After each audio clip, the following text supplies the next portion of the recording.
ഈ ബീഫ് കറി തയ്യാറാക്കാൻ വേണ്ടിയിട്ട് ഞാൻ ആദ്യം ഒരു കുക്കർ അടുപ്പിലേക്ക് വെച്ചിട്ടുണ്ട്. ആദ്യം നമുക്ക് ബീഫ് വേവിച്ചെടുക്കണം. അത് കഴിഞ്ഞിട്ട് മസാല തയ്യാറാക്കിയാണ് നമ്മളിത് കറിയാക്കി എടുക്കുന്നത്. അപ്പോൾ അതിന് വേണ്ടിയിട്ട് കുക്കർ അടുപ്പിൽ വെച്ചിട്ട് ആദ്യം കുറച്ച് വെളിച്ചെണ്ണ ഒഴിക്കാം. ഏകദേശം ഒരു 2 ടേബിൾ സ്പൂണോളം എണ്ണ ഞാൻ ഇതിനു വേണ്ടി ഒഴിക്കുന്നുണ്ട്. നമുക്കിനി സവാളയൊക്കെ വഴറ്റുന്ന സമയത്ത് കുറച്ചുകൂടി എണ്ണ ആവശ്യമായിട്ട് വരും. അപ്പോൾ ഇതിൽ ഏകദേശം ഒരു 2 ടേബിൾ സ്പൂണോളം ഒഴിച്ചിട്ടുണ്ട്. ഇനി ഇതിലേക്ക് നമുക്ക് ആദ്യം ഹോൾ സ്പൈസസ് ഇടാം. അതിൽ ഒരു 2-3 കഷ്ണം പട്ട, ഗ്രാമ്പു, ഏലക്ക, സ്റ്റാർ, പിന്നെ ഒരു ചെറിയ ബേ ലീഫിൻ്റെ ഇതും കൂടിയാണ് നമ്മൾ ആദ്യം എണ്ണയിലേക്ക് ഇടുന്നത്. ചെറുതായിട്ടൊന്ന് ചൂടായി വന്നതിന് ശേഷം ഇതിലേക്ക് ചതച്ച് വെച്ചേക്കുന്ന ഇഞ്ചിയുടെ വെളുത്തുള്ളിയുടെ ഇത് നമുക്കിടാം. ഇതിൻ്റെ ബാക്കി പകുതിയാണ് നമ്മളിതിലിട്ടേക്കുന്നത്. ബാക്കി പകുതി നമുക്ക് മസാല ഉണ്ടാക്കുന്ന സമയത്ത് ഇടാം. ഇനി ഇതിലേക്ക് നമുക്ക് അരിഞ്ഞു വെച്ചേക്കുന്ന സവാള ഇടാം. നീളത്തിലാണ് അരിഞ്ഞേക്കുന്നത്. ഞാനിവിടെ ഒരു മീഡിയം സൈസ് 3 സവാളയാണ് എടുത്തിരിക്കുന്നത്. അത് നമുക്ക് ഈ ഇഞ്ചി വെളുത്തുള്ളി മൂത്തതിലേക്ക് ഇട്ട് കൊടുക്കാം. ഇനി സവാള വഴന്നതിന് ശേഷം നമുക്ക് തക്കാളിയും പച്ചമുളകും ഇടണം. ആദ്യം സവാള ഇട്ട് നന്നായിട്ടൊന്ന് വഴറ്റിയെടുക്കാം. ഇതിലേക്ക് ഒരു 2 കറിവേപ്പില കൂടെ ഞാൻ ഇടുന്നുണ്ട്. ഇത് കുറച്ചൊന്ന് വഴറ്റിയതിന് ശേഷം നമുക്കിതിൻ്റെ പകുതി മാറ്റി വയ്ക്കാം. മസാല തയ്യാറാക്കുന്ന സമയത്ത് നമുക്ക് ഉപയോഗിക്കാനായിട്ടാണ്. ബീഫ് കറിയുടെ കൂടെ ഇന്ന് നമ്മൾ കപ്പയും കൂടെയാണ് തയ്യാറാക്കുന്നത്. അതിന് വേണ്ടിയിട്ടാണ് ഇത് കഴുകി വൃത്തിയാക്കി വെച്ചേക്കുന്നത്. ഇനി നമ്മളിതിലേക്ക് ഒരു തക്കാളി സ്ലൈസ് ചെയ്തതും ഒരു പച്ചമുളകും ഇട്ട് കൊടുക്കുന്നുണ്ട്. ഈ സവാള ഒന്ന് വാടി വന്നിട്ടുണ്ട്. ഇനി നമുക്ക് ഇതിൽ നിന്ന് പകുതി ഭാഗം വേറൊരു പാത്രത്തിലേക്ക് മാറ്റാം.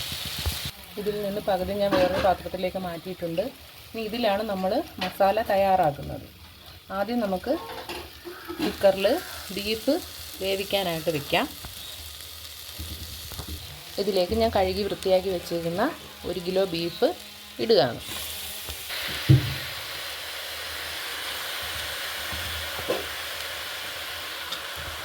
ഇത് നന്നായിട്ട് ആ സവാളയുടെയും തക്കാളിയുടെയും കൂടെ വഴറ്റി യോജിപ്പിച്ചെടുക്കുക. ഇനി ഈ ബീഫിലേക്ക് ഒരു 1/2 ടീസ്പൂൺ മഞ്ഞൾപ്പൊടിയും ഒരു 1/2 ടീസ്പൂൺ കുരുമുളക് പൊടിയും കൂടി ചേർക്കാം. ആവശ്യത്തിനുള്ള ഉപ്പും ചേർത്ത് മൂടി വെച്ച് വേവിക്കാം. പൊടികൾ ഇട്ട് മിക്സ് ചെയ്തതിന് ശേഷം ഞാൻ ആവശ്യത്തിന് വേകാനുള്ള ചൂടുവെള്ളമാണ് ഒഴിക്കുന്നത്. വേകാൻ ആവശ്യമുള്ളത് ഒഴിക്കാം. ബീഫ് വേവുന്ന സമയം കൊണ്ട് നമുക്ക് ആ മസാലയുടെ പകുതി ഇട്ട പാത്രം അടുപ്പിലേക്ക് വെക്കാം. ഇനി അതിൽ നടുവിലായിട്ട് കുറച്ചുകൂടി എണ്ണ നമുക്ക് ഒഴിച്ചു കൊടുക്കാം. ഞാൻ വീണ്ടും 1 ടേബിൾ സ്പൂണോളം എണ്ണ ഒഴിച്ചു കൊടുത്തിട്ടുണ്ട്. ഇനി ബാക്കി നമുക്ക് പകുതി ഇഞ്ചി മാറ്റി നമ്മൾ വെച്ചിരുന്നു, ഇഞ്ചി വെളുത്തുള്ളിയുടെ ചതച്ചത്, അത് നമുക്ക് ഇട്ട് കൊടുക്കാം. ജസ്റ്റ് ഒന്ന് ഇളക്കിയതിന് ശേഷം നമ്മൾ ഉലുവയും കുറച്ച് പെരുംജീരകവും നമുക്ക് ഈ എണ്ണയിലേക്ക് ഇട്ട് കൊടുക്കാം.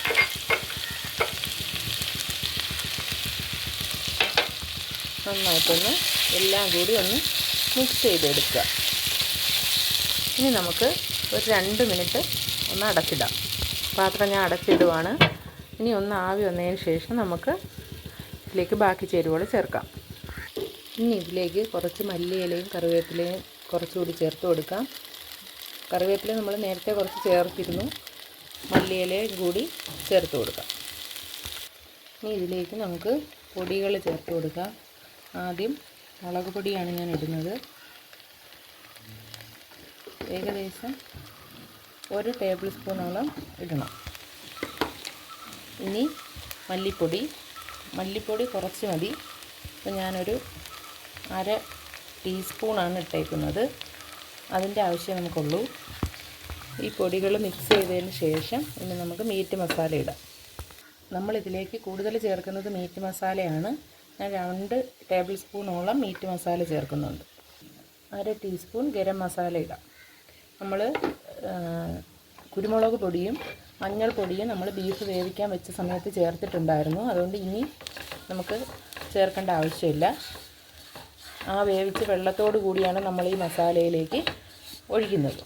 അപ്പോൾ ഇത് ഇനി മിക്സ് ചെയ്ത് നന്നായിട്ടൊന്ന് ഇളക്കി ഇതിൽ നമ്മൾ ഒഴിച്ച എണ്ണ തെളിയുന്ന പാകത്തിന് ആക്കിയെടുക്കണം. നമുക്ക് ആ ഒരു എണ്ണ തെളിഞ്ഞ് വന്നിട്ടുണ്ട്. ഇനി നമുക്കിതിലേക്ക് ബീഫ് ഒഴിക്കാം.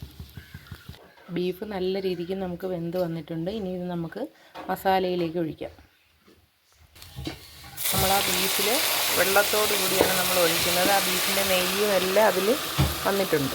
ഇനി ഇത് നന്നായിട്ടൊന്ന് ഇളക്കി യോജിപ്പിക്കുക. നമ്മൾ വെച്ച മസാലയും ഇപ്പോൾ നമ്മൾ ബീഫിൽ നിന്നൊഴിച്ച വെള്ളവും ബീഫും എല്ലാം കൂടി നമ്മളിതിലേക്ക് ഒഴിക്കുകയാണ്. അപ്പോൾ നന്നായിട്ടൊന്ന് മിക്സ് ചെയ്തെടുക്കുക.